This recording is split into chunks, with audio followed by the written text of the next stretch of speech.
الحمد للہ رب العالمین والصلاة والسلام علی سید المرسلین وعلی آلہ وصحبہ اجمعین ومن تبعہم بإحسان الی یوم الدین. اعوذ باللہ من الشیطان الرجیم. بسم اللہ الرحمن الرحیم. وعد اللہ الذین آمنوا منکم وعملوا الصالحات لیستخلفنہم فی الارض کما استخلف الذین من قبلہم وليمكنن لهم دینہم الذی ارتضی لہم وليبدلنہم من بعد خوفہم امنا. شیخ مختار صاحب حفظہ اللہ، دیگر معزز سامعین و سامعات، ابھی نماز سے پہلے کے درس میں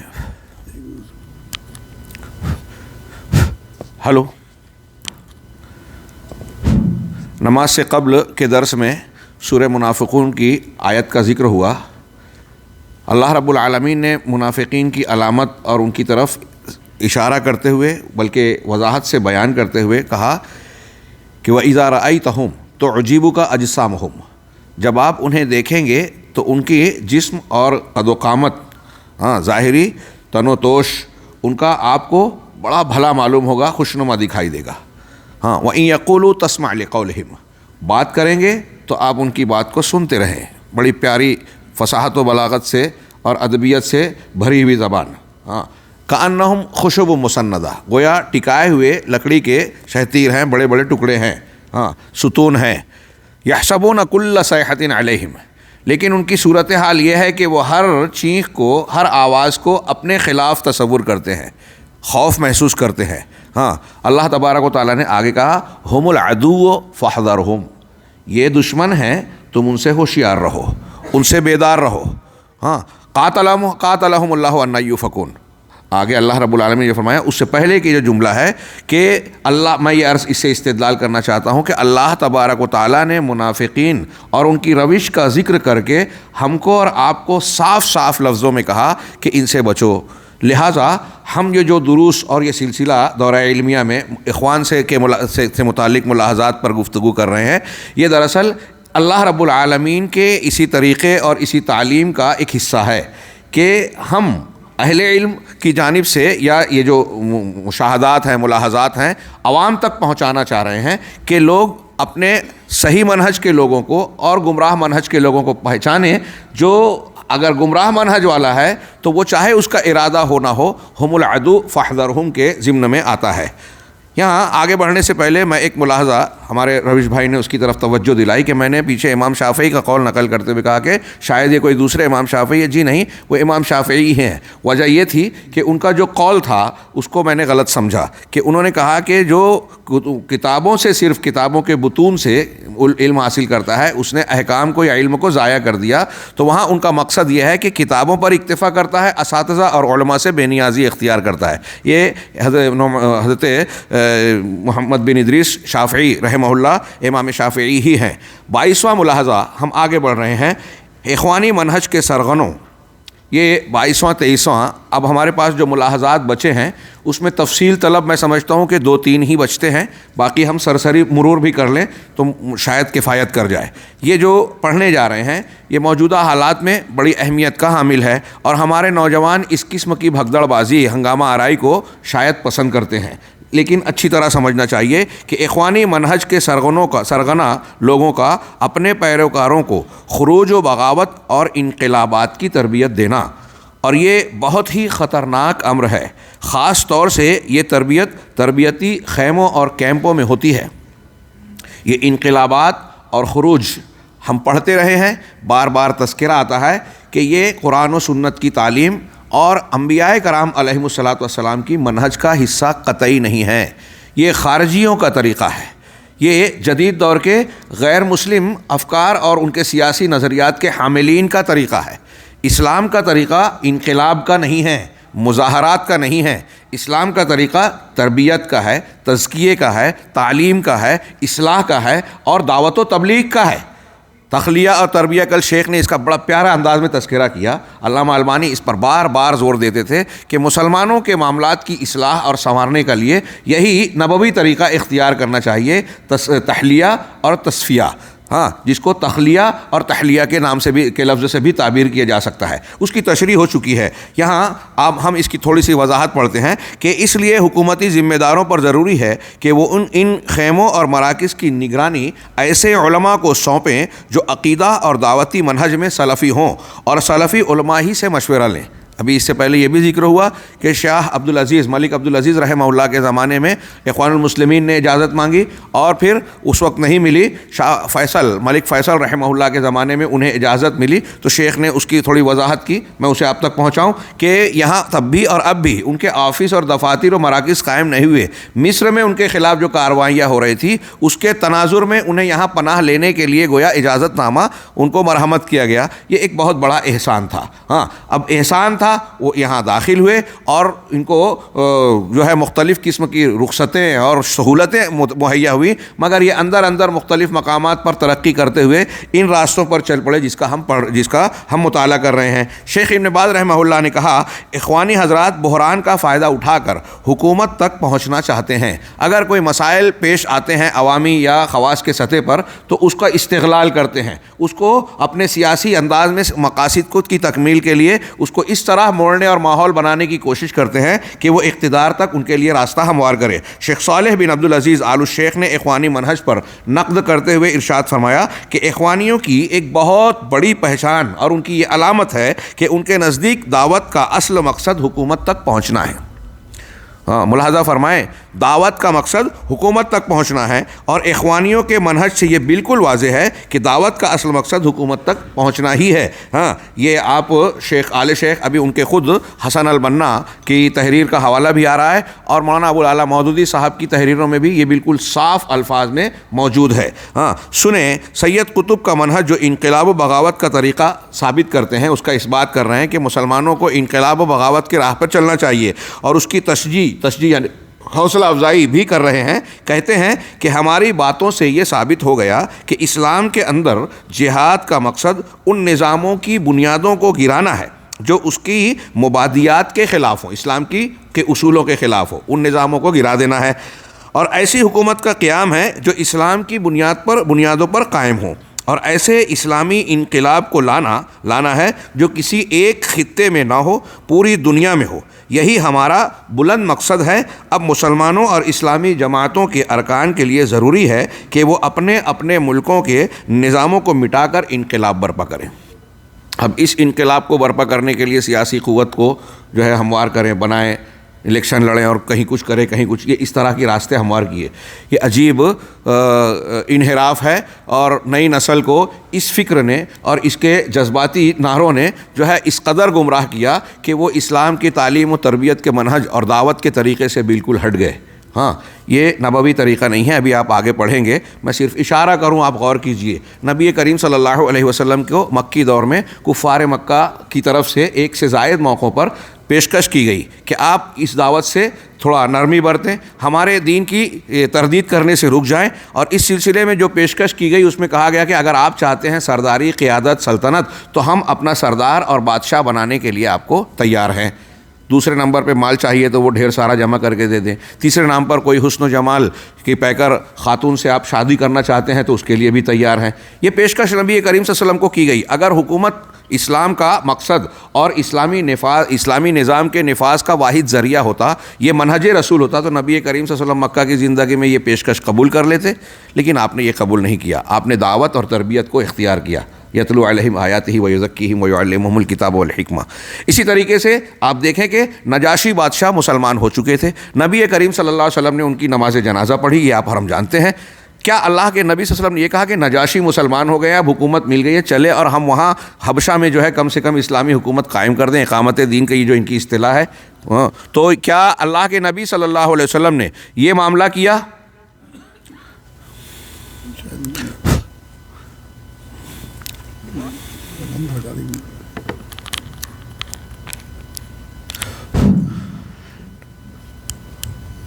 اگر اخوانیوں کے اس منہج کو، سید قطب کے اس فرمان کو صحیح مانا جائے، اور اسی طرح سید ابو العلا مودودی صاحب کا بھی اس طرح کے فرمودات اور ان کی کتابوں میں درج تحریریں موجود ہیں، تو اگر ان کو صحیح مانا جائے تو ان کے اعتبار سے نبی کریم صلی اللہ علیہ وسلم کو تو وہی کرنا چاہیے تھا کہ حبشہ پہنچتے اور حکومت اوپر سے قائم کر کے جو نفاذ کر دیتے۔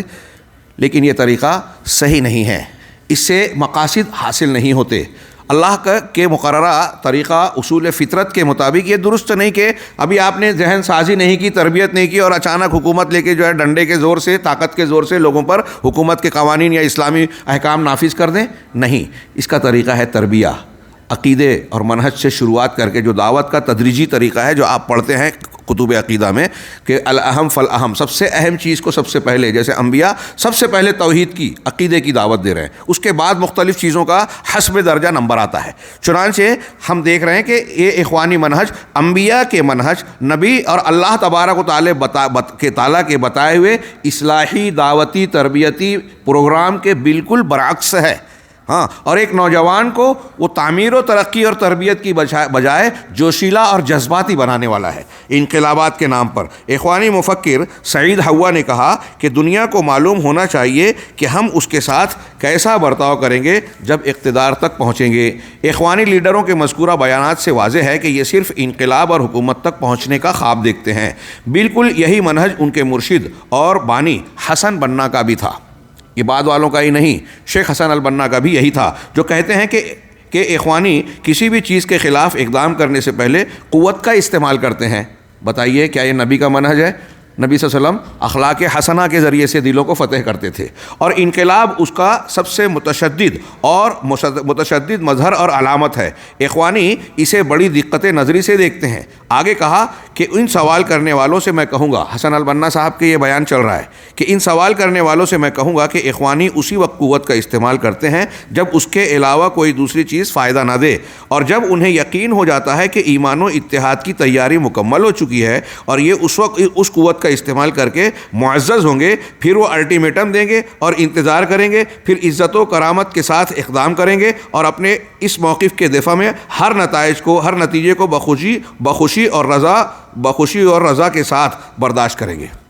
اس میں کئی ملاحظات ہیں، آگے جو باتیں آ رہی ہیں میں سمجھتا ہوں وہ انشاءاللہ کفایت کرے گی۔ شیخ حسن البنا کی یہ باتیں جو بیان کی جا رہی ہیں پریکٹیکل میں، اس میں جو کچھ اچھی باتیں بھی ہیں وہ صحیح نہیں ہیں، اور دوسرے کچھ چیزیں منہج کے خلاف ہیں جو آگے آ رہی ہے۔ حسن البنا کہتے ہیں کہ کچھ لوگوں نے سوال کیا کہ کیا اخوانیوں کے منہج میں حکومت قائم کرنا اور اس کا مطالبہ کرنا ہے، یعنی یہ شامل ہے آپ کے منہج میں، تو اور اس کا کیا وسیلہ ہے؟ اگر ہم کہیں تو یہ کہیں کہ الزام ہے، دیکھیے بالکل صاف اور صریح بیان آ رہا ہے۔ ہاں، میں ان سوال کرنے والوں کو حیرت میں ڈالنا نہیں چاہتا، چنانچہ میں کہوں گا کہ اخوانی اپنے پلانوں یعنی منصوبوں کے حساب سے اسلام حنیف کے مطابق اپنے ایجنڈوں پر گامزن ہیں، اور اخوانیوں کے نزدیک، یہی جملہ انڈر لائن کیجئے، کہ اخوانیوں کے نزدیک حکومت کا قائم کرنا ایک رکن ہے، دین کے ارکان میں سے ایک رکن ہے، جس کی تنفیذ دعوت کی طرح ضروری ہے۔ یعنی آپ جس طرح امر بالمعروف نہی عن المنکر کا فریضہ انجام دینا ہر شخص پر فرض ہے،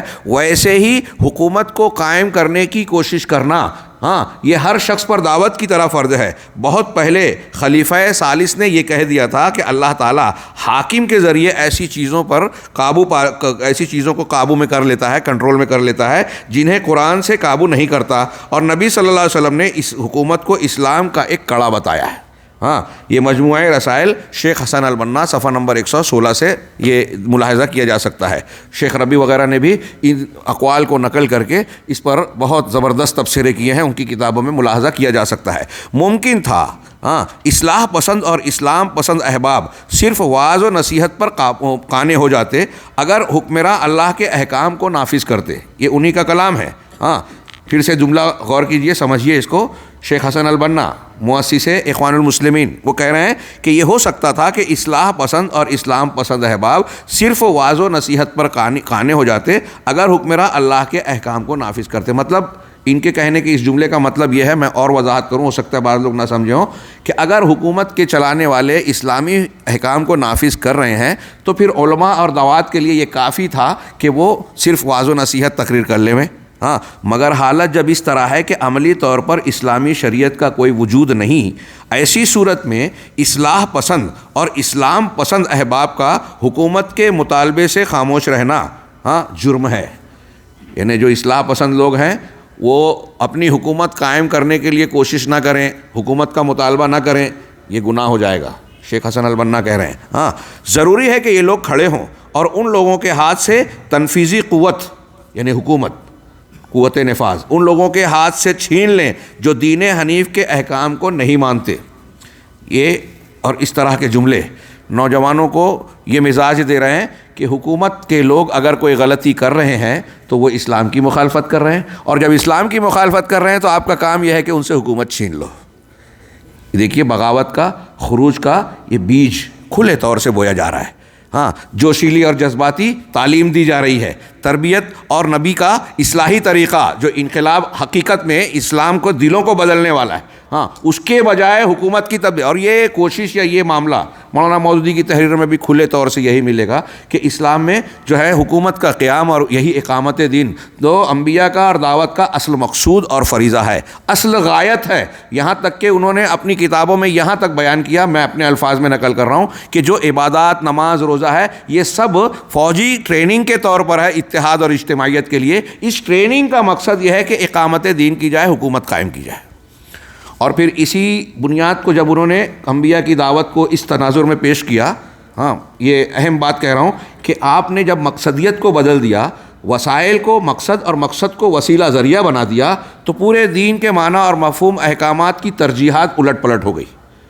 بہت اہم بات کہہ رہا ہوں، اور یہ ایک ملاحظہ جو میں کہہ رہا ہوں، سارے ملاحظات اس میں شامل ہو جائیں گے کہ جب آپ نے ایسا کیا تو آپ کے یہاں تشریحات، دین کے احکامات سارے جو قرآن و سنت سے ثابت ہیں اس میں آپ نے تبدیلیاں کر دی۔ اب یہاں تک بات بڑھی کہ جب سوال ہوا کہ آپ حکومت کے قیام کو اسلامی دعوت کا مقصد قرار دیتے ہیں، تو بہت سارے انبیاء کرام نے تو قائم نہیں کیا، تو مولانا مودودی کی تحریریں اٹھائیے، سید قطب صاحب کے فی ذرائع القرآن پڑھیے، تو اس میں آپ کو کہیں کھلے، کہیں اشارے میں، کہیں واضح طور سے یہ ملے گا کہ وہ کہتے ہیں کہ جن انبیاء کرام علیہم الصلاۃ والسلام کی حکومت قائم نہیں ہوئی تو وہ اپنے مشن میں، اپنے مقصد میں کامیاب نہیں ہوئے، نعوذ باللہ من ذالک۔ اظہار دین کا فریضہ گویا انہوں نے انجام نہیں دیا، اور اظہار دین لیظہرہ علی الدین کلہ کی جو تعریف ہے نا، تحریکی آیت جس کو کہتے ہیں، تاکہ دین کو تمام ادیان باطلہ پر غالب کر دیں، تو اس غلبے کا مطلب وہ یہ لیتے ہیں کہ حکومت قائم کریں۔ حکومت قائم ہوگی، اسلام کو ظاہری اور تنفیذی طور پر بھی غلبہ ملے، یہ ایک الگ چیز ہے، لیکن ہم اور آپ اگر وہ قوت نہیں رکھتے ہیں، دعوت و تبلیغ کے تحت اگر دین کی حقانیت کو پیش کر رہے ہیں، تو یہ دین کا اظہار بالدلیل ہے، اور تمام انبیاء کرام اس میں کامیاب رہے ہیں۔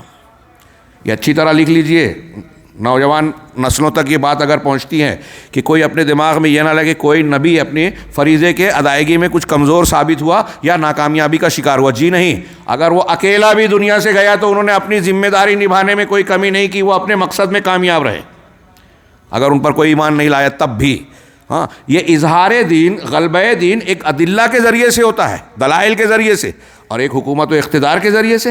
ہماری قوت میں اگر دلائل کے ذریعے سے پیش کرنا ہے اور ہم نے اسے پیش کر دیا تو دین کو غلبہ دے دیا۔ انبیاء کرام علیہم الصلاۃ والسلام کے سامنے کبھی کوئی حکومت، کوئی طاقت، کوئی ایسی چیز مخالف پیدا نہیں ہوا جس نے یہ ثابت کیا ہو کہ نبی صلی اللہ علیہ وسلم جو دعوت پیش کر رہے ہیں، توحید کی جو بات ہے، ان کے دلائل اور ان کی باتیں یہ غلط ہے، کسی کو یہ جرأت نہیں ہوئی، کوئی یہ کر نہیں سکا، اور انبیاء نے کھل کر توحید کو اور دعوت دین کو جو ہے ثابت کیا کہ یہ حق ہے، یہ ان کا غلبہ ہے۔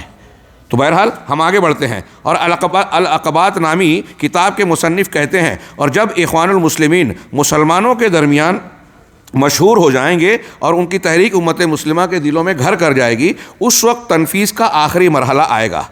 شیخ کہہ رہے ہیں صاحب کتاب کے مسلمان بھائیوں دوستو، اس لیے ان کے اسالیب سے آگاہ رہو اور ان کے پیچھے غافل ہو کر نہ پڑو، اور ان کی روزہ و نماز کی کثرت سے دھوکہ نہ کھاؤ۔ نبی پاک صلی اللہ علیہ وسلم نے خوارج کے بارے میں فرمایا ہے، یصلون کما تصلون ویقرؤون القرآن لا یجاوز حناجرہم۔ یہ کچھ حدیثوں کے الفاظ یہ بھی ہیں جو یہاں نقل کر رہے ہیں کہ یہ ویسے ہی نماز پڑھتے ہیں جیسے تم پڑھتے ہو، وہ قرآن کو کہ صرف لفظ پڑھیں گے لیکن قرآن ان کے حلق سے نیچے نہیں اترے گا، لہذا ان کی ظاہری حالت سے دھوکہ نہ کھائیں۔ ان کی پیشانیوں پر بکریوں کے گھٹنے جیسے نشان ہوں گے، مطلب اس قدر نماز پڑھیں گے، جو ہے نا دوسری حدیثوں میں کہ تم اپنی نماز کو ان کی نماز کے سامنے حقیر سمجھو گے، ہاں، مگر پھر بھی وہ اہل اسلام کو قوس میں کافر کہہ کر اہل اسلام کو قتل کریں گے اور بت پرستوں کو چھوڑ دیں گے۔ خوارج کی ایک علامت بتائی گئی کہ یقتلون اہل الایمان ویدعون اہل الاوثان، اہل اوثان کو، بت پرستوں کو چھوڑیں گے، اہل ایمان کو قتل کریں گے۔ آج کے خارجیوں کا یہی حال ان کا نظر آئے گا، یہ جو لوگ جن کے بارے میں ہم گفتگو کر رہے ہیں عالم اسلام میں، ہمارے کبار علماء نے کہا، اور واقعات آپ مشاہدہ کیجئے کہ ان کی تحریکیت نے، انقلابات کی اس فکر نے مسلمانوں کو ہر جگہ پریشان کیا، ہر جگہ نقصان پہنچایا۔ جہاں انہوں نے حکومت کو کے سامنے چیلنج کھڑا کیا، ظاہر سی بات ہے دنیا کی کوئی بھی حکومت ہو، اگر اسے یہ خوف محسوس ہوگا کہ ہماری حکومت کا تختہ پلٹنے کی کوشش کی جا رہی ہو تو وہ ایسی طاقت کو کچل کر رکھ دے گا۔ دنیا کی کوئی بھی حکومت ہو یہی کرتی ہے، آپ دیکھیں شام میں یہی ہوا، سوڈان میں ہوا، اور دوسرے کئی ممالک میں ہوا۔ ہاں، مسلمانوں کو جب ان لوگوں نے کہا، شام کے سلفی اور اخوانی جماعت اسلامی کے درمیان ایک زمانے میں یہی حافظ اسد کے زمانے میں یہی اختلاف ہوا، سلفیوں کا کہنا تھا کہ یہ انقلاب خروج اس کا طریقہ نہ اختیار کر کے نبی کے طریقے پہ دعوت و تبلیغ، اصلاح اور تربیت کا طریقہ اختیار کیا جائے۔ انہوں نے کہا کہ نہیں، ہم چیلنج کریں گے، حکومت کے سامنے کھڑے ہوں گے۔ بہت منع کیا، اختلاف ہوا، ان لوگوں نے اپنا طریقہ اختیار کیا۔ کیا ہوا؟ حافظ اسد نے چن چن کر قتل کروایا۔ ان کو کس طریقے سے نکالا، واقعات پڑھیے، خون کے آنسو روئیں گے۔ ہاں، تو ایسے انہوں نے صرف نقصان پہنچایا۔ اس سے افراتفری، ہنگامہ، خونریزی پھیلتی ہے۔ حکومتوں کو چیلنج کرنے کی نبوی دعوت کے طریقے میں کوئی یعنی ضرورت نہیں ہے، آپ دعوت کے طریقے سے اچھے انداز میں کام کر سکتے ہیں۔ تو کہہ رہے ہیں کہ ان کی مسلم بت پرستوں کو چھوڑیں گے، وہ اسلام سے اس طرح نکال کر پھینک دیے جائیں گے جس طرح تیر شکاری جانور سے پار نکل جاتا ہے۔ اللہ ہم سب کو صراط مستقیم پر گامزن رکھے۔ آگے اسی چیز سے جڑا ہوا انقلابات اور تحریکات یا سیاسی راستوں سے گزر کر جو مقصود ہے اسلامی حکومت کا قائم کرنا، تو ایسے ہی انہوں نے اس سے جوڑا کہ اسلام کا مقصود ہے خلافت کا قائم کرنا۔ چنانچہ اگلا ملاحظہ یہ ہے کہ ایسی خلافت راشدہ کی دعوت جو صرف آخری زمانے میں آئے گی، اور اس کے لیے نوجوانوں کو ابھارنا اور گمراہ کرنا، اور یہ ملاحظہ پہلے سے مربوط ہے جو میں نے کہا، پچھلے ابھی جو ہم نے پڑھا اس سے جڑا ہوا ہے کہ انقلاب، حکومت کا نفاذ، یعنی خلافت راشدہ اور خلافت اسلامیہ کو قائم کرنا پوری دنیا میں، جیسا کہ پیچھے عبارت میں گزرا۔ اخوانی منہج کے بانی کہتے ہیں حسن البنا کہ تمام عالم اسلام کے اندر عملی طور پر رابطہ قائم کرنا گم کردہ خلافت کے تعلق سے ایک تمہید ہوگی، سب کو ملایا جائے، ہاں، کمیونیکیشن قائم کیا جائے۔ ہاں، اخوان اور خلافت کے عنوان سے مزید کہتے ہیں کہ اخوانیوں کے یہاں خلافت کی واپسی ان کے منہج میں شامل ہے۔ مجموعہ رسائل حسن البنا۔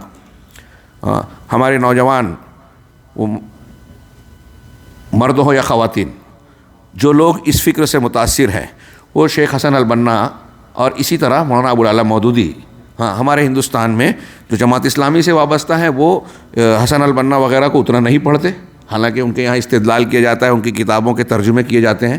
ہاں، اور عالم اسلام کی ادھر کے لوگ مولانا مودودی صاحب وغیرہ کی کتابوں سے بہت زیادہ استفادہ نہیں کرتے، حالانکہ اس کا بھی عربی ترجمہ کیا گیا۔ اور سید قطب صاحب جو ہیں، یوسف القرضاوی اور دوسرے لوگوں کو بھی اعتراف ہے، وہ خود بھی کہتے ہیں کہ مولانا ابو العلا مودودی کی کتابوں سے وہ بہت زیادہ متاثر ہوئے اور اس کو آگے بڑھایا۔ تو وہ کہہ رہے ہیں کہ ان کے منہج میں یہ بات شامل ہے۔ میں یہ کہہ رہا تھا کہ غور کیجئے کہ حکومت کا قیام یا خلافت کے قائم کرنے کا مقصد یہ ان کے منہج میں شامل ہے۔ اور اس ایک جملے پر آپ تحقیق کیجئے کہ کیا انبیاء کرام علیہم السلام کے منہج دعوت میں یہ اس طرح کی چیز شامل ہے؟ اگر نہیں ہے تو یہ بھی ایک بات کافی ہے اس بات کا فیصلہ کرنے کے لیے کہ اخوانی دعوت اور طریقہ منہج انبیاء کی دعوت اور منہج کے مطابق نہیں ہے۔ آپ فیصلہ آسانی سے کر سکتے ہیں۔ ایک دوسرے اخوانی مفکر محمد عبد الحلیم کہتے ہیں کہ مصر کے اندر اخوانی جماعت کی آواز سے بڑھ کر کوئی آواز نہیں، سب سے زیادہ مؤثر آواز ہے بظاہر ان کے، اس کے ہاتھ سے مضبوط کوئی ہاتھ نہیں، ان کی باتوں سے زیادہ مؤثر کوئی بات نہیں، ان کی باتوں کی تاثیر ہی کا نتیجہ ہے کہ ان کی جماعت صرف مصر ہی نہیں بلکہ یمن اور دوسرے ممالک میں پھیل گئی، اور بعض ملکوں میں تو ان کی حکومت بھی قائم ہو گئی۔ اس کا مطلب یہ ہوا کہ تمام عرب ممالک یکے بعد دیگرے اس جماعت کے قبضے میں آ جائیں گے اور اس طرح اسلامی حکومت کی بنیاد پڑ جائے گی۔ یہ ان کا قول، اور میں نے جو اوپر کے قول کی روشنی میں تھوڑے اشارے کیے۔ آگے بڑھتے ہیں۔ شیخ احمد نجمی رحمہ اللہ نے کہا، خلافت ضرور قائم ہوگی لیکن جب اللہ چاہے گا، اور احادیث سے پتہ چلتا ہے کہ یہ خلافت امام مہدی کے ہاتھ پر قائم ہوگی جو عیسیٰ ابن مریم کے نزول کے لیے راستہ صاف کریں گے، یعنی خلافت عامہ پوری دنیا پر قائم رہنے والی۔ یہاں شیخ نجمی کی جو بات ہے کچھ لوگ سن کے تعجب کریں گے، وہ کیا کہہ رہے ہیں؟ پھر سے غور سے پہلا جملہ پڑھیے کہ خلافت ہاں ضرور قائم ہوگی لیکن کب قائم ہوگی؟ جب اللہ چاہے۔ کہاں سے کہہ رہے ہیں یہ؟ شیخ نجمی اپنی طرف سے کہہ رہے ہیں، سلفی عالم ہیں، سلفی عالم اپنی طرف سے نہیں کہتے۔ ہاں، اس کی دلیلیں ہیں، موٹی سی ایک دلیل جو میں نے شروع میں آیت پڑھی اس درس کے آغاز میں، سورہ نور کی مشہور آیت کریمہ. ہاں، اللہ نے فرمایا وعد اللہ الذین آمنوا منکم وعملوا الصالحات، تم میں سے جو ایمان والے ہیں، ایمان لائے اور جنہوں نے عمل صالح کیا، ہاں اللہ نے ان سے وعدہ کیا. کیا وعدہ کیا ہے؟ لَيَسْتَخْلِفَنَّهُمْ فِي الْأَرْضِ كَمَا اسْتَخْلَفَ الَّذِينَ مِن قَبْلِهِمْ، کہ انہیں زمین میں ویسے ہی خلافت عطا کرے گا، ان کے لیے خلافت قائم کرے گا جیسے ان کے پہلے کے لوگوں کے لیے خلافت قائم کی. آیت پر غور کیجیے، اللہ کیا کہہ رہا ہے کہ ایمان اور عمل صالح یہ ہمارا کام ہے. ہمیں کیا کرنا ہے؟ ایمان اور عمل صالح. پھر خلافت قائم کرنا نتیجہ کس کے ہاتھ میں ہے؟ اللہ کے. یہ نہیں کہا کہ تم خلافت قائم کرنے کے لیے تگ و دو کرو، پارٹی بناؤ، انقلاب لاؤ، پوری دنیا میں کمیونیکیشن کرو، انقلاب، نوجوانوں کو ابھارو، جوش جذبہ دلاؤ، اس کے لیے ٹریننگ دو. یہ سب نہیں کہا. ایمان اور عمل صالح تم یہ اختیار کرو گے تو اللہ رب العالمین نتیجہ دے گا، آخرت کا اجر و ثواب اپنی جگہ، دنیا میں تم کو غلبہ دے گا، خلافت دے گا. وَلَا يُمَكِّنَنَّ لَهُمْ دِينَهُمُ الَّذِي ارْتَضَىٰ لَهُمْ، اور مسلمانوں کے لیے جنہوں نے یہ کام کیا ان کے لیے اس دین کو قوت، تقویت اور تمکنت عطا فرمائے گا جس کو ان کے لیے پسند کیا. دینی، مذہبی، ثقافتی غلبے کی بنیاد ایمان اور عمل صالح. غور کیجئے، قرآن جو کہہ رہا ہے ایمان، عمل صالح، انبیاء کی دعوت اور سلفی دعوت اسی کو اختیار کر رہی ہے کہ آپ ایمان کی اور عمل صالح کی تربیت کیجئے، اللہ تعالیٰ آپ کو غلبہ، قوت اور عزت عطا فرمائے گا. جو آپ کا کام ہے آپ وہ کیجئے. آپ کہتے ہیں کہ نہیں ایمان عمل صالح کی ضرورت نہیں، حکومت ہم قائم کریں گے، تو اللہ رب العالمین کا جو وعدہ ہے اس کو آپ اپنے طور سے پورا کرنا چاہتے ہو. یہ قرآن کی آیت کو سامنے رکھ کے ان کے منہج کے الٹے پن کا اندازہ لگائیے کہ آپ کا جو کام ہے آپ وہ کیجئے. انبیاء نے وہی کیا، وہی بتایا، اور آپ کے ہمارے اختیار میں یہی ہے کہ ہم ایمان اور عمل صالح کی آبیاری کریں، اس کو اختیار کریں، اس کی تربیت دیں، دعوت دیں. نتیجہ اللہ دے گا. شیخ نجمی اسی کی طرف اشارہ کر رہے ہیں کہ خلافت قائم ہوگی، لیکن جو خلافت عامہ پوری دنیا کی ہے وہ کیسے قائم ہوگی؟ جب اللہ چاہے گا. آپ کو اور ہم کو اس کے لیے کوئی تخطیط، منصوبہ بندی اور یہ انقلاب لانا، نوجوانوں کو جوش و جذبات میں ابھار کر جو ہے اس طرح کی خفیہ تنظیمیں ہمارے ہندوستان اور عالم اسلام میں اس طرح کی جو کوششیں کی گئی ہیں ہمیشہ مسلمانوں کو نقصان پہنچائی ہیں اور پہنچا رہی ہیں. ہاں، PFI، سیمی، فلاں اور فلاں جن پر پابندیاں لگ رہی، کیوں لگ رہی ہیں؟ یہ خاموش بیٹھ جاتے ہیں. ابھار دیا. اب ان کے ہی کچھ لوگوں نے ایک تنظیم کو جماعت اسلامی نے جنم دیا، آج وہ اہل حدیث سے جوڑی جا رہی ہے جبکہ ان کی پیداوار ہے، اور وہ ان کے خلاف فتویٰ دے رہی ہے کہ مرتد ہو گئے. سیمی کے ارکان ہندوستان میں جماعت اسلامی کو کہتے ہیں کہ مرتد ہو گئی. کیوں؟ مولانا مودودی نے کہا تھا ووٹ دینا شرک ہے، یہ بھی کہتے تھے، 20-25 سال تک اسی پر قائم رہے. اب ان کے یہاں یہ شریعت تبدیل ہو گئی، اب ووٹ دینا شرک نہیں ہے، پارٹی بنا لی سیاسی. جو چیز پہلے شرک تھی اب جائز ہو گئی. اب الیکشن میں ان کے ممبران لڑ رہے ہیں 20 پارٹی کے. سوچئے، سمجھ میں آتی ہے بات؟ ہاں، اس ملک میں یہ جائز، یا آج کچھ مدت میں یہ چیز حرام تھی، شرک تھی، اور کچھ مدت کے بعد وہ شرک جو ہے وہ توحید یا ایمان کا حصہ بن گئی. حیرت انگیز بات نہیں ہے؟ یہ آنکھیں کھولنے والی نہیں ہے؟ ان کے اپنے ہی نافرمان اولاد ان کو مرتد ہونے کا فتویٰ دے رہی ہے. یہ انہی کا دیا ہوا ہتھیار ہے تکفیری. چنانچہ مصر کے اندر کیا کہہ رہے ہیں، آگے شیخ احمد نجمی صاحب کا جملہ ملاحظہ فرمائیں کہ خلافت جو ہے اللہ قائم کرے گا، وہ عمومی خلافت قرب قیامت میں حضرت مہدی علیہ السلام کے ذریعے سے، جن کے زمانے میں حضرت عیسیٰ علیہ السلام کا نزول ہوگا اور ان کا راستہ صاف ہوگا. اخوانیوں کے مذکورہ اقوال سننے کے بعد میں کہوں گا، کیا انبیاء کے دعوتی منہج میں خلافت کی طرف دعوت دینا بھی شامل رہا ہے؟ تو میں نے ابھی سوال کیا کہ یہ انبیاء کے منہج میں نہیں ہے. ہاں، میں نے نبی کریم صلی اللہ علیہ وسلم کی مثالیں بھی دی. حقیقت یہی ہے کہ تمام انبیاء کرام نے توحید باری تعالیٰ اور اس کی عبادت کی طرف دعوت دی ہے. کسی نبی یا رسول کے بارے میں یہ نہیں معلوم کہ اس نے خلافت کی طرف دعوت دی ہو. اس نے خلافت کی طرف دعوت دی ہو. یہاں میں شاید بھول جاؤں بعد میں، یہ بھی ایک دلیل کے طور پر آپ پیش کیجئے کہ جب مقابلہ آرائی کا معاملہ ہوتا تھا، نبی کریم صلی اللہ علیہ وسلم کی وہ ہدایت، ہاں، سیپ سالارہ نے اسلام کے نام حدیث کی کتابوں میں آپ کی ہدایات میں درج ہے. نبی صلی اللہ علیہ وسلم کہتے تھے کہ جب کسی قوم کے پاس جاؤ تو انہیں 3 آپشن دیتے تھے. پہلا آپشن کہ اسلام قبول کر لو، تو پھر آپ ہمارے بھائی ہو، ہمارا جو حق آپ کا حق، ہماری جو ذمہ داری آپ کی ذمہ داری. اور اگر یہ نہیں قبول ہے تو ٹھیک ہے، صلح کر لو، آپ ہمارے باج گزار بن جائیں، ٹیکس دینے والے، جزیہ دینے والے. اور پھر حلیفی بن جائے گی. ہاں تیسرا اگر یہ بھی نہیں تو پھر ہمارے درمیان مقابلہ ہوگا. غور کیجئے اس پر. دوسرا آپشن ان کے منہج کو قطعی طور سے رد کرتا ہے. دوسرا آپشن کیا دیا اس ہدایت میں کہ اگر آپ اسلام قبول نہیں کر رہے تو ٹھیک ہے, زور زبردستی نہیں ہے, ہاں ہمارے باج گزار بن جاؤ, صلح کر لو, اور جزیہ دو گے تو اس کے بدلے میں ہم آپ کی حفاظت اور حلیفی نبھائیں گے. جہاں نہیں نبھا پائیں گے وہاں جزیہ نہیں لیا صحابہ نے, سلف نے. اب یہاں غور کرنے کا, ان سے سوال کیا جائے, سید قطب وغیرہ ایسے لوگوں کو کافر قرار دیتے جو غیر مسلم حکومت کو برداشت کریں. نبی صلی اللہ علیہ وسلم کی ہدایت یہ ہے کہ اگر وہ صلح کر لیں تو اب جنگ نہیں کرنی ہے. کیوں؟ صلح کرنے سے کیا مقصد ہے کہ ان سے پیسہ لیا جائے؟ نبی صلی اللہ علیہ وسلم کی دعوت کا یہ مقصد تھا؟ ہرگز نہیں, سوال ہی نہیں ہے نا. کیوں پھر آپ نے کہا کہ اگر آپ صلح کر لیں, باج گزار بن جائیں, جزیہ دے دیں, ٹیکس دیں تو ہم کچھ نہیں کریں گے؟ اس لیے کہ دعوت کا راستہ کھل جائے گا. اگر کسی قوم سے مسلمانوں کی حلیفی, صلح, مصالحت ہوتی ہے اور وہ جزیہ دے رہے ہیں تو ظاہر سی بات ہے کہ اب مسلمان داعی یا آدمی اس کے ملک میں جائے گا تو دعوت کا راستہ کھلے گا نا. ہاں میری بات سمجھ رہے ہیں آپ لوگ؟ جب دعوت کا راستہ کھل جائے تو لڑنے کی ضرورت نہیں ہے. اس سے یہ معلوم ہوا کہ نبوی طریقہ, منہج یہ ہے کہ ہمیں دعوت دینی ہے. اگر دعوت کا راستہ کھلا ہے تو لڑنے وڑنے کی کوئی ضرورت ہے ہی نہیں, چاہے مسلمانوں کی طاقت ہو. ابھی جہاد اور لڑائی تو آگے کی بات ہے, سلطنت ہو, فوج ہو, قوت ہو, شرائط ہیں اس کی, وہ نہیں ہے تو ہم پر فرض نہیں ہے. نوجوانوں کو جوشیلا جائے, خفیہ طور سے آپ 4 لوگوں کو جمع کر کے ان کو ٹریننگ دیں انقلابات کی اور مختلف قسم کے ہتھیار بانٹیں, یہ شرعی طریقہ نہیں ہے. یہ خودکشی کا راستہ ہے, یہ تشدد کا راستہ اسلامی تعلیم کے بالکل کھلے خلاف میں ہے. اور ہمارے بڑے بڑے کبار علماء اس کو بیان کرتے رہے ہیں, لیکن اخوانی منہج اور اس کے گرویدہ لوگ اس کو جو ہے رد کرتے ہیں, اس کے خلاف جاتے ہیں, جو قرآن و سنت کے دلائل کے صریح خلاف ہے. تو میں یہ عرض کر رہا ہوں کہ نبی کریم صلی اللہ علیہ وسلم کا صلح کرنا میں یہ دوسری آپشن یہ بتا رہا ہے کہ دعوت اہم ہے, لڑائی مقصود نہیں ہے.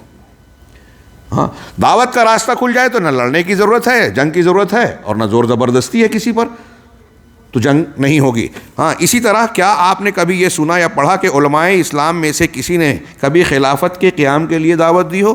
میں وہی کہوں گا جو عبداللہ ابن مسعود رضی اللہ تعالیٰ نے کہا تھا, اتبعوا ولا تبتدعوا فقد کفیتم, کہ اتباع کرو, نئی چیز ایجاد نہ کرو, سنت کو پکڑو, بدعت میں نہ پڑو. دوسرے لفظوں میں یہی جملہ, سنت کو اختیار کرو, بدعت میں اتباع کرو, نئی چیز ایجاد نہ کرو, یہی تمہارے لیے کافی ہے. اللہ کے نبی صلی اللہ علیہ وسلم اور سلف کا جو طریقہ ہے اسی کو اختیار کرو. اور جیسا کہ فرمایا, سنو, کوئی کسی کی دین میں تقلید نہ کرے. حضرت عبداللہ ابن مسعود کہے کہ لا یقلدن احدکم فی دینہ, اپنے دین کے معاملے میں کسی کی تقلید نہ کرو, اندھے ہو کر بغیر دلیل کے کسی کے پیچھے نہ چلو. صحابی رسول عبداللہ ابن مسعود سے یہ ثابت ہے. اگر ایمان لایا ہے تو مومن ہے, اور اگر کفر کیا ہے تو کافر ہے. مطلب یہ کہ آپ کسی کی تقلید کر رہے ہو, اب وہ ایمان لائے تو آپ ایمان لاؤ, وہ کفر کرے تو آپ کفر کرو, وہ غلط منہج پہ جا رہا ہے تو آپ بھی جاؤ, وہ صحیح منہج کو اختیار کر رہا ہے تو آپ بھی کرو. یہ لوگوں کی بنیاد پر دین اختیار نہ کرو.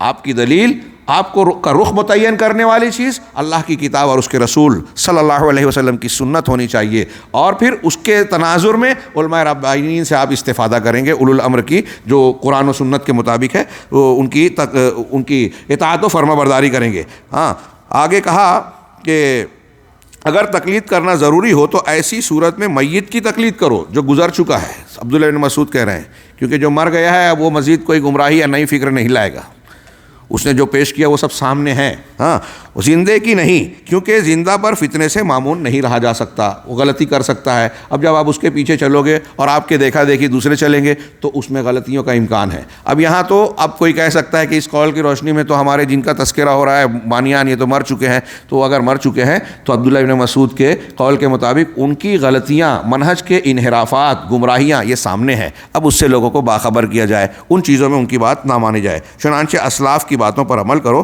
اور ان حزبیوں کے منہج سے دھوکہ نہ کھاؤ. یہ ہم نے بہت ہی اختصار کے ساتھ پڑھا, لیکن یہ بھی بہت اہم ملاحظہ ہے. یہ دین کا مقصد جو توحید کی اشاعت ہے, انبیاء کی دعوت کا مرکزی نقطہ, اس کو فراموش کر کے جب انہوں نے خلافت کو اہم قرار دیا, حکومت کو اہم قرار دیا, تو اس نقطے کو فراموش کر دیا. پہلا معاملہ جو ہم نے پڑھا کہ ان کے یہاں توحید کو اہمیت حاصل نہیں ہے, اور پھر اسی کی بنیاد پر دوسری چیز پیدا ہوئی کہ ولا اور برا کا اصول بدل گیا جو قرآن و حدیث نے پیش کیا تھا. اس طرح سارے دین کے احکامات اور ترجیحات میں الٹ پلٹ ہو گئی. یہ ان کے بنیادی مقصد کو بدل دینے کی وجہ سے۔ 24واں ملاحظہ، میں صرف پہلی دوسری لائن اس کو پڑھوں گا، آپ آگے پڑھ لیجئے گا، کہ کم عمر بچوں کے ساتھ رہنے اور ان کے ساتھ تنہائی میں ملنے سے گریز نہ کرنا، اور یہ سلف کے عمل کے خلاف ہے۔ یہ مختلف علاقائی سطح پر ہو سکتا ہے اور ہوتا ہے۔ اہل تصوف کے یہاں اس سلسلے میں بڑی گندگی پائی جاتی تھی۔ ان کے یہاں بھی جو کیمپوں میں راتوں کی تنہائی میں خیموں میں جانے کا رواج ہے، وہاں نو مورود اور امرد بچوں کو لے جایا جانا، جس کو سلف نے اس سے بہت بڑی تنبیہ کی ہے۔ آپ اس میں کچھ اقوال کو ملاحظہ کر سکتے ہیں۔ 25واں ملاحظہ، سرکاری اہلکاروں اور بڑے ذمہ داروں کو یہ گھیرنے کی کوشش کرتے ہیں۔ حکومت کے اہلکاروں کو گھیرتے ہیں، چاپلوسی کر کے ہر حال میں ساتھ رہنے کی کوشش کرتے ہیں۔ سرکاری نشاطات یعنی سرگرمیاں، سرکاری نشاطات میں اس کا ساتھ دیتے ہیں یا کم از کم خاموش رہتے ہیں، جس سے اس کو لگے کہ تائید کر رہا ہے۔ ایسی صورت میں حکام اور سرکاری ذمہ داروں کو چاہیے کہ وہ ان کے اسلوبوں کو، طریقوں کو سمجھیں اور ان کے بارے میں سلفی علماء سے مشورہ لیں۔ پیچھے آپ پڑھ چکے ہیں کہ یہ جو ہے ایسے لوگوں سے جو اہل مناصب ہیں قربت اختیار کرنے کی کوشش کرتے ہیں۔ آگے بھی آ رہا ہے، شیخ صالح آل الشیخ رحمہ اللہ نے اخوانیوں پر نقد کے سیاق میں کہا کہ یہ جس شخص کے بارے میں سمجھتے ہیں کہ اس سے فائدہ ہوگا، اس کا تقرب حاصل کرتے ہیں، اس سے جو ہے رسم و راہ بڑھاتے ہیں اور اپنی حقیقت نہیں بتاتے، میں کیا ہوں، میرا کیا مقصد ہے، یہ ظاہر نہیں ہونے دیتے۔ اس طرح یہ ایک اعتبار سے باطنی ہے۔ میں نے اس جملے کے لیے عبارت پڑھی، اس اعتبار سے اخوانیوں کے منہج میں باطنیوں کا طریقہ پایا جاتا ہے کہ ظاہر کچھ کیا جائے، باطن کچھ کیا جائے۔ ابھی پیچھے پڑھا نا کہ جھوٹی قسمیں کھاتے ہیں۔ حکومت اور اہل اقتدار کہتے ہیں ہم آپ کے ساتھ ہیں، تائید کر رہے ہیں، پوچھا جائے اخوانی ہے نہیں ہے، جبکہ شدت سے اندر وہ اخوانی ہیں اور مخالفت کرتے ہیں اپنی مجلسوں میں۔ یہ منافقین کا، یہودیوں کا طریقہ ہے۔ یہاں بھی کہا کہ باطنیوں کا طریقہ ہے، ظاہر میں کچھ اور باطن میں کچھ، ان کا معاملہ مخفی رہتا ہے۔ ان میں سے بعض ایسے پائے گئے جو ایک زمانے تک کسی شیخ کی صحبت میں رہا، مگر شیخ کو اس کی حقیقت کا پتہ نہ چلا، ہمارے بیچ آ کے رہ رہے ہیں اور ان کا منہج ہمارے خلاف میں ہے۔ بظاہر وہ ہمارے ساتھی ہونے کا مظاہرہ کرتے ہیں، لیکن حقیقت میں بغض و عناد رکھتے ہیں اور ہمارے کاز یا دعوت کو نقصان پہنچانے کی کوشش کرتے ہیں۔ آج کل یوٹیوب اور دوسرے جو ذرائع ہیں اس پہ بھی ایسی ایک تعداد پائی جاتی ہے جو ایک طرف یہ ظاہر کرتے ہیں کہ ہم سلفی ہیں، ہم مملکہ کے جو ہے وفادار ہیں یا ان کے ساتھ دیتے ہیں، لیکن جب موقع ملتا ہے تو وہ اپنے زہریلے افکار اور فکر کو پیش کرتے ہیں، سلفی علماء پر حملہ کرتے ہیں، سلفیوں کے تعلق سے غلط باتوں کو رواج دینے کی کوشش کرتے ہیں۔ 26واں ملاحظہ یہ ہے کہ سفر اور حضر ہر موقع پر گیت اور گانا سننا جو کہ صوفیوں کے گیتوں کے مشابہ ہوتے ہیں، نغمات، گانا بجانا، جس طرح کہ وہ اجتماعی طور پر سنتے ہیں، جو کہ حقیقت میں کتاب اللہ اور سنت رسول سے غافل کرنے والے ہیں۔ گانا بجانا یہ اللہ کے ذکر سے، قرآن سے غافل کرتے ہیں۔ علامہ ابن قیم کہتے ہیں کہ ایک ہی دل میں رحمان کے کلام کی محبت اور شیطان کے کلام کی محبت اکٹھا نہیں ہو سکتی۔ کیوں؟ اس لیے رحمان کا کلام قرآن ہے، شیطان کا قرآن جو ہے گانا بجانا ہے، اور یہ گانا بجانا حدیثوں میں ہے، روایات میں ہے، آثار میں، کہ یہ گانا بجانا دل میں نفاق پیدا کرتا ہے۔ جیسے بارش جو ہے پودے پیدا کرتی ہے، سبزیاں، ایسے دل میں یہ نفاق پیدا کرتا ہے۔ تو یہ گانے بجانے کو جو اللہ کے ذکر سے، قرآن سے غافل کرنے والے ہیں خوب اہمیت دیتے ہیں، بلکہ اس کو دعوت کا ذریعہ بناتے ہیں۔ آگے پڑھیے، بلکہ ان میں سے بعض ایسے ہوتے ہیں جو ان گانوں کو سن کر رونے لگتے ہیں،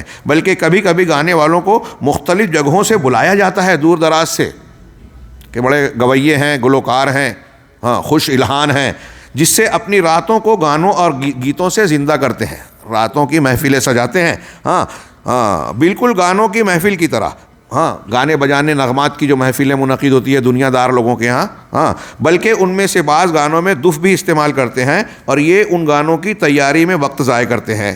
قدیم اخوانی مفکر سید قطب نے اناشید و محمود ابی الوفا الدینیہ للاطفال کے مقدمے میں کہا، میں اس کو پورا پڑھوں اس میں وقت ضائع ہوگا میرے اعتبار سے، اس میں سید قطب صاحب نے یہ محمود ابو الوفا کے گانوں کی تعریف کی، اسے کہا کہ یہ بچوں کے دل میں اپنے نغمات کے ذریعے سے اسلام کے جذبے کو ابھارتا ہے، اور اسلامی تحریک یعنی یہ کیا نہ کہتے ہیں اخوانیوں کی، یہ زور میں آئے، اس کو اٹھان ملے، اس سے پہلے سے یہ جو ہے یہ شاعر ابو الوفا نے یہ چیزیں شروع کر دی تھی، اور آگے چل کے یہ کہتا ہے اس اعتبار سے اس کی یہ شاعری الہامی شاعری ہے، اس کو الہام کیا گیا اسلامی مقاصد کے تحت، اور پھر اس کو آپ دیکھ رہے ہیں ہیڈنگ میں کہ اناشید و ابو الوفا الدینیہ، ہاں دینی اناشید نغمات، اور اسی سے انہوں نے اصطلاح کی کہ اسلامی نغمات، اسلامی گانے، ہاں شاید آگے چل کے اسلامی آرکیسٹرا بھی ہو جائے اور بھی کچھ اسلامی ہو جائے، جیسے اسلامی جمہوریہ ایران، اسلامی جمہوریہ ترکی، سب اسلامی ہے، جمہوریہ بھی ہے ایرانی بھی ہے، ہاں مطلب دونوں متناقض چیزیں ایک دوسرے کی ضد ہے اور اکٹھا ہے، آگ اور پانی ایک ساتھ۔ تو اسلامی نغمات، ہاں آپ وہ سید قطب کی جو عبارت ہے وہ صفحہ 154 اگلے صفحے تک ہے، اور اس پر پہلا اعتراض دوسرا اعتراض کر کے انہوں نے 5 اعتراضات نقل کیے۔ ان اعتراضات میں بڑے پیارے پیارے سوال اٹھائے کہ سید قطب ان کو یہ کہہ رہے ہیں کہ اس سے بچوں کی تربیت ہو سکتی ہے، دلوں میں جو ہے تذکیر اور اسلامی جذبہ ابھارا جا سکتا ہے، اور ایسا ایسا ہو سکتا ہے۔ شیخ نے سوال کیا کہ ان نغمات سے اور گیتوں سے ایسا ہو؟ ہاں قرآن و حدیث کی تربیت اور تہذیب کہاں گئی؟ اس کا کیا کردار ہے، اس کا کیا اثرات ہے؟ ہاں سید قطب کے ان کلام نے بڑا اثر کیا لوگوں پہ، اور اس صوفی شاعر کے کلام کو جو منہج سے منحرف تھا اور خود صوفی تھا، ہاں جو صوفی منہج کا ہے، اس کی خوب مدح سرائی کی۔ اب جب ہمارے پیشوا نے، جو لوگ اس منہج کو ماننے والے ہیں، یہ دیکھیں گے کہ ان کے پیشوا اور مرشد جو ہے وہ ایک شاعر کی تعریف کر رہے ہیں، اس کے منہج کی تعریف کر رہے ہیں، اب وہ صوفی ہے، اس کے یہاں انحراف پایا جاتا ہے، تو ظاہر سی بات ہے اس کے منہج کو یہ لوگ بھی صحیح سمجھیں گے، اس کی تعریف کریں گے، اس میں قباحت نہیں سمجھیں گے، اور ہم جیسے لوگ اگر اس کو رد کر رہے ہیں تو ہمیں برا سمجھیں گے، اہل حق کو غلط سمجھیں گے اور اہل باطل کو صحیح سمجھیں گے۔ ہاں تو یہ سر تال کو، اس میں آپ یہ بھی دیکھیں گے کہ سید قطب نے ان نغمات کے تعلق سے یہ بھی کہا کہ اس میں جو سر اختیار کیے گئے، اونٹ نیچ اختیار کی گئی، اور پھر اس میں جو موسیقی کا استعمال ہے، آپ پڑھیں گے ترجمے میں کہ پیانو کا استعمال کیا گیا دف کے نام پر، اور دف کا استعمال، اور پھر ان کے قول کی بنیاد پر یمن میں یمنی انداز میں اخوانی اس کو پڑھتے ہیں، پاکستان ہندوستان میں اس انداز میں پڑھنے لگے، اور دوسرے ملکوں میں ان کے انداز میں پڑھنے لگے، مصر میں مصری الحان کے ساتھ میں، اور خاص گانے والوں کو بلایا گیا، ریکارڈ کرایا گیا، یہ اس کو ریکارڈ کر کے کیسیٹوں میں، اور آج کل جو چیزیں چلتی ہیں موبائل وغیرہ میں، اس کو محفوظ کر کے اپنی گاڑیوں میں یہی سنتے رہتے ہیں۔ قرآن کی تلاوت سے زیادہ وہ نغمات سنتے ہیں۔ یہ یہاں اخوانیوں کا جو منہج ہے وہی جماعت اسلامی والوں کا، وہی ان کے بغل بچے جو تنظیمیں ہیں ان کے یہاں دیکھیں کہ گانا بجانا بہت کامن ہے، ان کے پروگرام باقاعدہ، بلکہ وہ لوگ مشاعرے بھی، اسلامی مشاعرہ، اب اسلامی قوالی، اسلامی آرکیسٹرا اور اسلامی فیشن شو، شاید سب میں اسلامی لگا دے میں، تو اس طرح کے پروگرام منعقد ہوتے ہیں۔ یہ سب ان بزرگوں کے خیالات اور منہج کا نتیجہ ہے۔ اب اس کے بعد شیخ نے جو ہے اسلام میں گانے بجانے کی کیا حیثیت ہے اس کو نقل کرتے پانچویں اعتراض کے بعد تھوڑا سا ہم 2-4 عبارت پڑھتے ہیں کہ آئیے صفحہ نمبر 155 کے بالکل آخر میں دیکھیے کہ آئیے گانا سننے اور اس کے حکم کے بارے میں علماء کرام کے اقوال پیش کرتے ہیں۔ سید قطب کی جو تحریر اور اس پر جو ملاحظات ہیں 5 انہوں نے پیش کیے، میں آپ لوگوں سے گزارش کروں گا کہ اسے ایک نظر ضرور اچھے طریقے سے پڑھیں، اور پھر اس کے بعد گانے بجانے سے متعلق اسلامی احکامات کے سلسلے میں یہ آگے کی معروضات ہیں۔ شیخ عبدالعزیز ابن عبداللہ آل الشیخ نے کہا کہ اسلام میں کوئی گانا نہیں ہے، اور آج جسے اسلامی گانا کہا جاتا ہے اسے صوفیوں نے ایجاد کیا ہے، جو کہ بہت ہی مذموم امر ہے۔ آپ نے فرمایا کہ اسلام میں ذکر و اذکار ہے، قرآن سے نصیحت پکڑنا ہے، ارشاد باری ہے اللہ نزل احسن الحدیث کتابا متشابہا مثانیہ تقشعر منہ جلود الذین یخشون ربہم ثم تلین جلودہم وقلوبہم الی ذکر اللہ۔ اللہ نے سب سے اچھی بات نازل فرمائی، ایسی کتاب جو آپس میں ملتی جلتی ہے، ایسی آیات جو بار بار دہرائی جانے والی ہیں، اس سے ان لوگوں کی کھالوں کے رونگٹے کھڑے ہو جاتے ہیں جو اپنے رب سے ڈرتے ہیں، پھر ان کی کھالیں اور ان کے دل اللہ کے ذکر کی طرف نرم ہو جاتے ہیں۔ اور یہ گیت جو کہ حقیقت میں گانے ہیں جنہیں اسلام کے غلاف میں ڈھک دیا گیا ہے، بطور خاص جب اس کے ساتھ دف بھی ہو، یقیناً یہی مذموم صوفیت ہے۔ یہ مجلۃ الدعوہ کے حوالے سے شیخ صالح الفوزان کا جملہ کی عبارت ملاحظہ فرمائے آگے کہ یہ نام صحیح نہیں ہے۔ کون سا نام؟ اسلامی گیت، اسلامی گانا، یہ نام صحیح نہیں ہے، یہ نیا نام ہے۔ سلف کی کتابوں میں اسلامی گانا کے نام سے کوئی چیز نہیں ہے۔ اہل علم کے اقوال کے مطابق صوفیوں ہی نے گانوں کو اپنا دین سمجھ رکھا ہے، اسی کو وہ سما کہتے ہیں، رقص و سما۔ دیکھیے یہاں تصوف آیا اخوانیوں میں، جماعت اسلامی والوں میں، گانے بجانے کی محفل۔ ابھی وہ قادری صاحب کی ایک کلپ آئی تھی، وہ جو طاہر القادری صاحب، ہاں میں نے دیکھا، حیرت زدہ رہ گیا کہ ایک محفل ہے، وہاں کافی بزرگان جبہ قبے میں نظر آ رہے ہیں، شیخ طاہر القادری بھی ہیں، اور کچھ آواز آ رہی ہے بجنے گانے کی، اور یہ اس پر جو ہے کیا کہیں گے اس کو، جھوم رہے ہیں، ہاں، ایک طریقے کا رقص کر رہے ہیں، ہاں. اور رقص و سما یہ اہل تصوف کی گمراہی ہے. اس پر علامہ ابن تیمیہ اور ان لوگوں نے بہت شدت سے نکیر کی ہے. اسلامی طریقہ نہیں ہے، یہ ایجاد کیا ہوا صوفیوں کا طریقہ ہے، رقص و سما. اور اس رقص و سما سے اور بھی عقیدے اور عمل کی کچھ گمراہیاں جڑی ہوئی ہیں جو آپ ان کی کتابوں میں پڑھیں گے. اب وہاں سے اس تصوف کے طریقے کو لے کے یہاں یہ دیکھ رہے ہیں کہ بھائی لوگ یہاں موسیقی وغیرہ سنتے ہیں تو اس کا گویا بدل پیش کر رہے ہیں کہ وہ غیر اسلامی نغمات کے مقابلے میں آپ اسلامی نغمات سنیے. اسلامی نغمات اسلامی، اگر خاص طور سے اس میں موسیقی بھی ہو، یہ نغمات نہیں ہے. آپ دیکھیے کہ بعض سلف نے، علامہ ابن قیم اور دوسرے لوگوں نے لکھا کہ جتنے اہل بدعت ہیں ان کے ہاں شعر شاعری اور اس کے ذریعے سے اپنی فکر کو پیش کرنے کا بہت رواج عام ہے. آپ ہمارے یہاں ہندوستان میں بریلویوں کو دیکھیں، ہندوستان پاکستانوں میں تو نعت گوئی اور نعت گوئی کے علاوہ مدح سرائی، قصیدہ خوانی اور شعر شاعری کے ذریعے سے وہ اپنی فکر کو وہ پیش کرتے ہیں، اور ان کے ہاں یہ بہت کامن اور عام رواج ہے. فجر کی نمازوں کے بعد آج کل ہمارے یہاں مائک سے بآواز بلند نعت اور مختلف قسم کے کلام پڑھے جاتے ہیں، گا کر پڑھے جاتے ہیں کہ ہم خود بھی قرآن و سنت کے مطابق ذکر و اذکار اور قرآن کی تلاوت نہیں کریں گے اور کرنے والوں کو خلل بھی ڈالیں گے. یہ گویا بدعتیوں کا وتیرہ ہے، اور اگر کوئی اس پر نکیر کرنے جائے تو جھگڑے اور مخالفت کی جنگ کی نوبت آ جاتی ہے. اس پر وہ خاموشی اختیار کریں گے. ہاں، اگر کوئی سنت پیش کرے تو اس پر وہ جرأت کا اظہار کر کے سنت کی تبلیغ کرنے والوں کو روکیں گے. تو شیخ نے کہا کہ اسی کو وہ سما کہتے ہیں. اور آج جبکہ جماعتوں اور گروہوں کی کثرت ہے تو ہم دیکھتے ہیں کہ ہر جماعت اور گروہ کا اپنا خاص گانا ہے، سب کا اپنا ترانہ ہے. مدارس کا اداروں کا بھی ترانہ ہے، ہاں، چاہے انچاہے شعوری لاشعوری طور پر یہ چیز ایک دم عام ہو گئی، جسے وہ اسلامی گیت کا نام دیتے ہیں. حالانکہ نہ تو انہیں اسلامی کہنا درست ہے اور نہ ہی ان گانوں کو اپنانا درست ہے. وباللہ التوفیق. شیخ فوزان مزید کہتے ہیں مسائل جاہلیت کی شرح میں، جو شیخ محمد عبد الوہاب کی کتاب ہے جاہلیت کے کام، اور پھر اس کی شرح شیخ نے کی، تو اس کے 22ویں مسئلے کے تحت کہا ان لوگوں کے بارے میں جنہوں نے اپنے دین کو لہو و لعب سمجھ رکھا ہے، دین کو کھلواڑ بنا رکھا ہے، انہی کی طرح وہ لوگ بھی ہیں. شیخ کہتے ہیں کہ انہی کی طرح وہ لوگ بھی ہیں جنہوں نے گانوں کو اسلامی نام دے رکھا ہے، دین کو لہو و لعب بنانے والوں کی طرح، ہاں، اور انہی کے بقول اسے وہ دعوت کا ایک وسیلہ سمجھتے ہیں، ہاں، جبکہ دعوت اللہ دین کا حصہ ہے اور دین سے ان گانوں، نغموں اور سروں کا کوئی تعلق نہیں ہے. جو ذکر و اذکار اور تلاوت قرآن سے غافل کر دے، یہ سب حزبی منہج کے شعارات ان کے نعروں میں شامل ہے.